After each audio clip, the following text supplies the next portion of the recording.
Hey everyone, welcome back to our channel. Today, we have an exciting video comparing two popular portable hard drives, the Toshiba Canvio Basics 2TB and the WD Elements Portable HDD. We'll be evaluating these products in different categories to help you make an informed decision.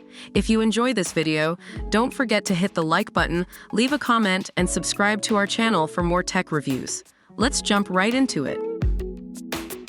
When it comes to design, both the Toshiba Canvio Basics 2TB and the WD Elements Portable HDD have their unique features.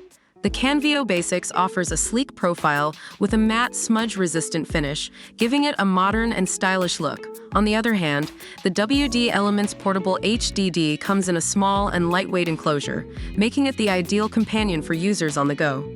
Now, let's take a closer look at the designs of these products.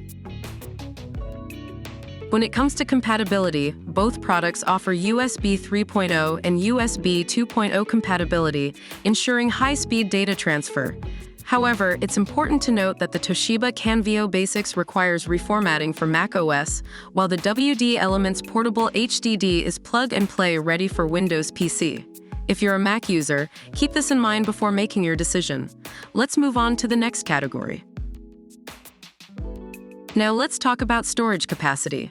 The Toshiba Canvio Basics offers a generous 2 TB of storage, allowing you to quickly add more storage capacity to your PC and other compatible devices. On the other hand, the WD Elements Portable HDD provides a range of capacities, including an impressive 5 TB option, making it perfect for users with larger storage needs. Keep in mind your storage requirements when considering these products.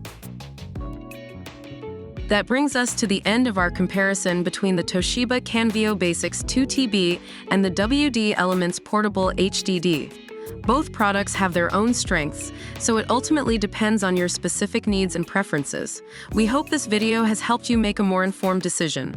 Don't forget to hit the like button, leave a comment, and subscribe to our channel for more tech reviews. Thanks for watching, and we'll see you in the next video.